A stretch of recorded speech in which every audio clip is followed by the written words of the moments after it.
हमारे साथ है भाजपा के प्रदेश उपाध्यक्ष श्रवण सिंह बगड़ी, जिनसे बात करेंगे। सर, आज चुनाव समिति की बैठक हुई है, क्या कहेंगे इसको लेकर?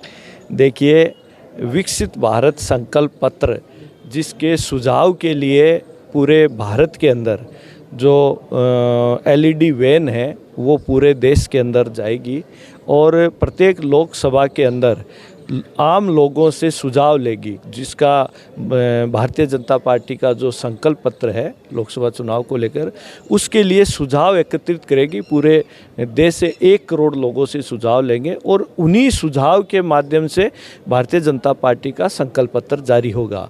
वो इसलिए है कि माननीय मोदी जी का मानना है कि देश के अंदर या प्रत्येक गांव ढाणी में बैठे हुआ प्रत्येक व्यक्ति वो क्या सोचता है कि हमें किस तरीके से विकसित भारत को बनाने के लिए उनकी क्या सोच है, उन सभी सुझावों को एकत्रित करने के लिए एक ये अभियान है जो हमारा 15 मार्च तक चलने वाला है।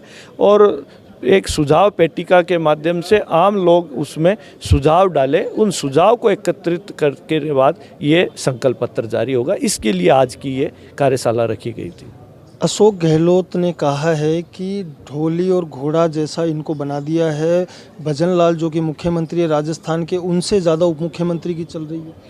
देखिए, माननीय गहलोत साहब खुद फ्रस्ट्रेशन में हैं, इसलिए वो इस तरीके की बातें कर रहे हैं। उन्होंने पिछले 5 साल के अंदर आपने देखा होगा कि इस राजस्थान की जनता को जिस प्रकार से भगवान के भरोसे छोड़ के सिर्फ अपनी कुर्सी बचाने का उन्होंने काम किया है, और जिस प्रकार से अगर उनके विधायकों की बात करूं तो प्रत्येक विधायक जो मिनी CM बनते हुए जिस प्रकार से राजस्थान के अंदर भ्रष्टाचार, अत्याचार जिस प्रकार से बढ़े हैं, और राजस्थान की जनता त्राहिमाम करते हुए इन विधानसभा चुनाव में जिस प्रकार से भारतीय जनता पार्टी को समर्थन दिया है, और माननीय प्रधानमंत्री माननीय मोदी जी की जो जन कल्याणकारी योजनाएं और उनके कृष्णमय नेतृत्व को ध्यान में रखते हुए भारतीय जनता पार्टी की यहाँ सरकार बनी है।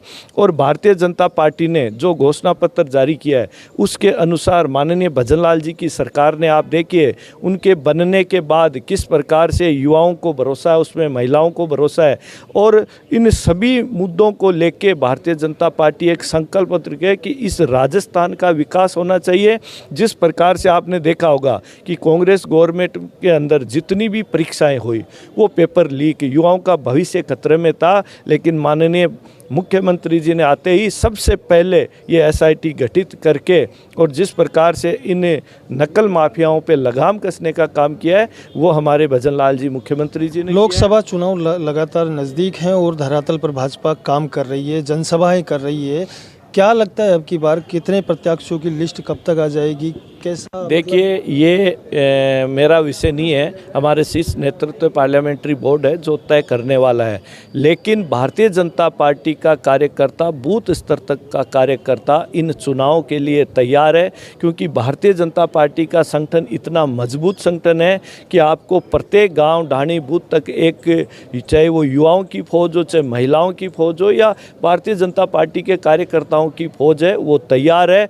25 की 25 सीटें पहले भी भारतीय जनता पार्टी की थी, पुनः भारतीय जनता पार्टी की आने वाली है। लेकिन एक इन चुनाव में आप देखें कि माननीय मोदी जी के कृष्णमय नेतृत्व का जब आप चमत्कार देखेंगे, 25 की 25 लोकसभाओं पे एक विशाल अंतराल से जब विजय हासिल होगी और भारतीय जनता पार्टी का जिस प्रकार से वर्चस्व बढ़ेगा इन लोकसभाओं में आपको देखने को मिलेगा, और पुनः तीसरी बार माननीय मोदी जी इस देश के प्रधानमंत्री बनने वाले।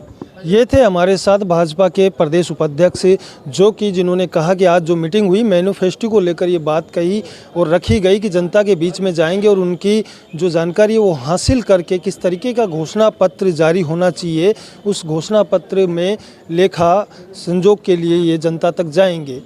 लगातार मीटिंग का दौर चल रहा है भाजपा के अंदर और भाजपा धरातल पर आकर काम कर रही है। मैं लगातार आपको दिखाता रहूँगा ऐसे ही रोचक तथ्य। देखते रहें और बने रहें महानगर टाइम्स के साथ। मैं सुभाष बैरवा, जयपुर।